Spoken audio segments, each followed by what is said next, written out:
All right, let's talk Lakers, okay? Now, you said the other day after game one, you thought the Rockets were in trouble. What has stood out the most to you in this Lakers-Rockets series? Number one, how inept the Rockets' offense is. You know, we've been saying the same thing for 6 months. Their offense was get the ball to Kevin Durant at the top of the key and let him go one-on-one, or give it to Sengun and let him go one-on-one. I'm like, that's not an offense. And they should have traded. They should have got a point guard. This dude got hurt before the season started, and they never addressed it. They were going to have, when you got Kevin and Sengun, you're going to have some success against most teams, because half the teams in the league were tanking all year.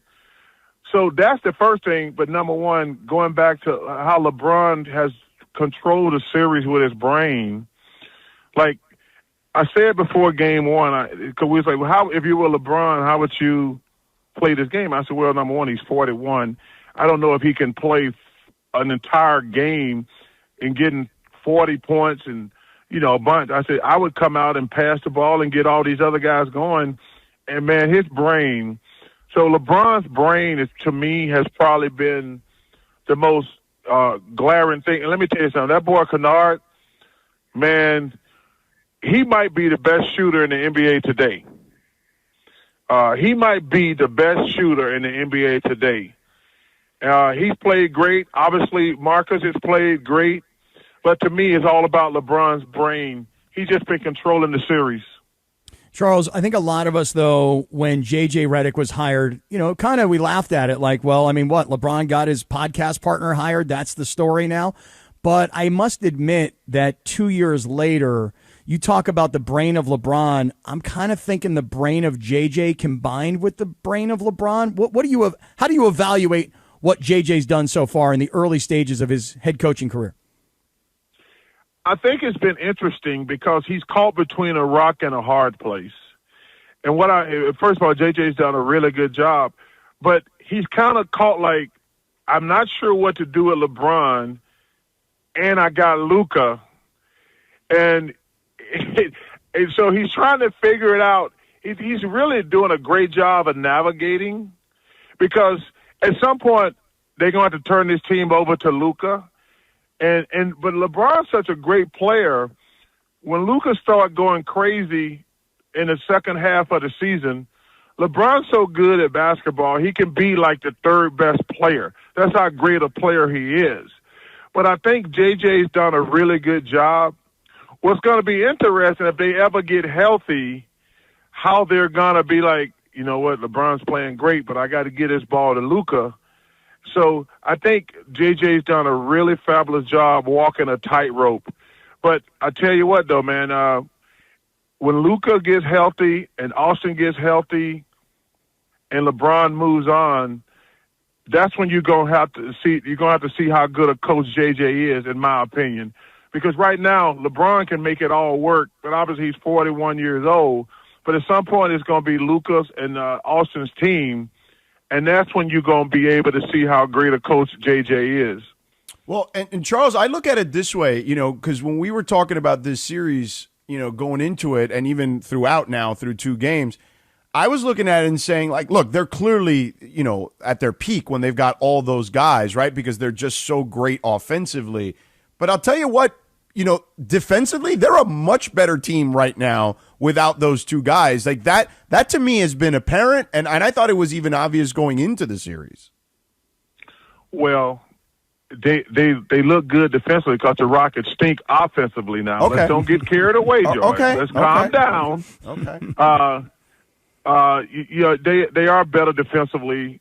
But listen, man, myself, Larry Bird, Magic Johnson, number one, I'm not on the same level with Magic and Bird, but I don't think any of us were great defenders. Like, you can be, I mean, come on, man. There's been a lot of great players in the NBA who wasn't great defenders.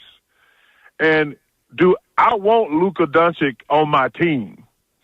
I always laugh, like, yo, man, Michael Jordan, Kobe Bryant, LeBron was a great defender in his day. There's been very few great players who were great two-way players. So I always laugh when I hear these guys talking about, well, this guy's not a great defender. I'm like, okay, yeah, he's not a great defender, but I want that damn guy on my team. Sure. Yeah, but, like I say, man, it's been surprising how easily at no point in those first two games did you think the Rockets were going to win. At no point. I'm sitting there watching both games. I'm like, oh, the Lakers going to win this game. But the series is not over now. No. The series is not over. I'm really looking forward to the next couple of games because the Rockets got to show some pride, man. Mm-hmm. I mean, they got to show some pride. Plain and simple.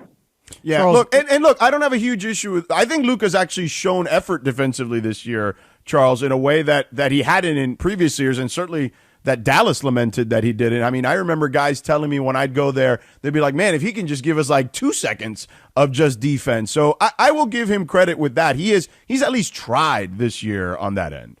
Well, he has to, because, people were calling him out. Right. And listen, first of all, I like everything about Luka. So, but he got to get better. Everybody knows he's got to get the better. He knows it. But is he ever going to be a great defender? Hell no. He's never going to be a great defender. By the way, on your birthday, I interviewed him after the game. Did you hear him say he would cook you in your prime? He got a head too. Okay, don't forget that now. That's one of that's one of my favorite jokes. It's not even a joke. So I was playing awful. One of my favorite coaches was the great Paul Silas. And I didn't have it one night. I forget who it was. Somebody was just kicking my ass. Yeah. And he started yelling at me. And I was embarrassed, number one. And I said, if you keep yelling at me, I'm going to come over there and punch you in your head. and without hesitation, he says, you got a head too. It was funny because I was like, it's Chuck's birthday. He's like, happy birthday, Chuck. I'm like, would you cook him in his prime? He's like, oh yeah, I got you, Chuck. You wouldn't be able to guard me. But yeah, he does have a head. You're right. He would. Hey, he got a head. He wouldn't be able to guard me either. So, man, I tell people, man, it was so funny. It was so intense in the locker room. And when Paul shot back immediately, you got a head too. The whole locker room just started laughing.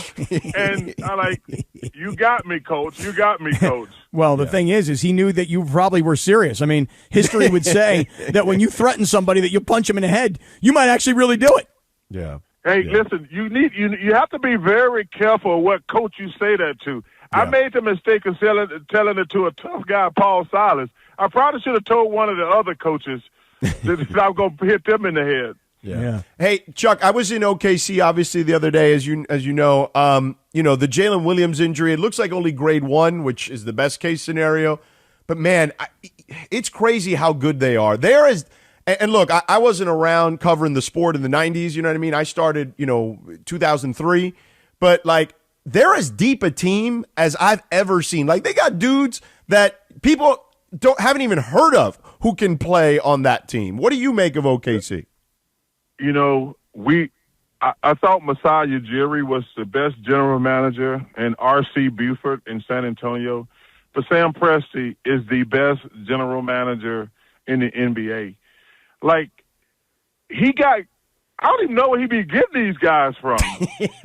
and the thing that's amazing about it ain't like they're drafting in the top 10. Yeah. They got a couple players who were drafted early, but first of all, the trade. If OKC wins one more championship or 2 more championships, that Paul George trade is going to go down as the worst trade in NBA history. They've already won 1 championship. They got the Clippers picked this year. They're the favorite this year. They're going to be favorite for the next, because I think the oldest guy on the team is probably like 28, who's like a rotation starter type guy. But if they win another championship, that Paul George trade is going to go down as the worst trade in NBA history. But to get back to your point, man, they got guys that people never heard of that are fantastic players. I mean, you got to give them some credit. They must have the best scouting service in the NBA. Like I say, if you're in the lottery, yeah, it's easy to get Chet Holmgren, and I think Jalen is probably a top 10 pick. But the rest of those guys are like late picks and second-round picks, and they hell of a players. They'd be starting on most teams. So you're right, man. It's going to take a lot to beat them. I mean, a lot. Charles, I'm speaking of Oklahoma City. You know, man, I kind of felt for Chet Holmgren the other night when you guys were doing the post-game interview because you tried to use some veteran savvy on the young kid. You know, he's coming off the floor. He's excited about the win. He's young, you know, inexperienced. And you said to him, hey, man, as far as that Williams injury to his hamstring, was that the same hamstring or is that the other hamstring? And, you were working that kid to give you information in that moment. And to his credit, Chuck, to his credit, he thought about it before he answered. And he was like, man, I don't know anything about that, man. I don't know. But, Chuck, you tried to trip him up, man. Hey, George, let me tell you something. You're 100% wrong. Oh. I actually wasn't even thinking about it at the time. I just like, is it the same hamstring or the other hamstring? I actually wasn't trying to get any inside information. I thought it was like, well, is it the same hamstring that tightened up or the other one? I thought it was just like he going to say it's the same one or the other one. I actually wasn't really trying to get any information. That's what when you asked me that question, I was like, that actually had not even crossed my mind. I'm not going to lie. I was like, yo, man, is it the same hamstring or the other hamstring? No, I asked George. I did not think that, honestly. First of all, I'm not that smart, to be honest. Chuck, I thought you were trying to take my job, man, all the reporting. You know what I'm saying? So anyway. Hey, man, let me tell you something. I made it 63 years without a job. I'm not looking for one now. Trust me. Although, to your credit, and I told this to Sedano during the NCAA basketball tournament, my admiration for you, Chuck, went through another level because I don't know that anybody was more famous and was on more TV commercials than you during the NCAA basketball tournament. You had some magic. But seriously, man. And like, Samuel L. Don't forget Samuel L. was also in those commercials. But those are only the Capital One commercials because you also had the other commercial where you're sitting on the couch and you're telling them how the chips are stale. I mean, you were on like every TV commercial. You had more TV commercials than Peyton Manning during the NCAA tournament. Yeah, and I will tell you that is the one thing that's, first of all, March Madness, other than the Olympics, is the second greatest thing I've done in my life. But that's the only thing that sucks about March Madness.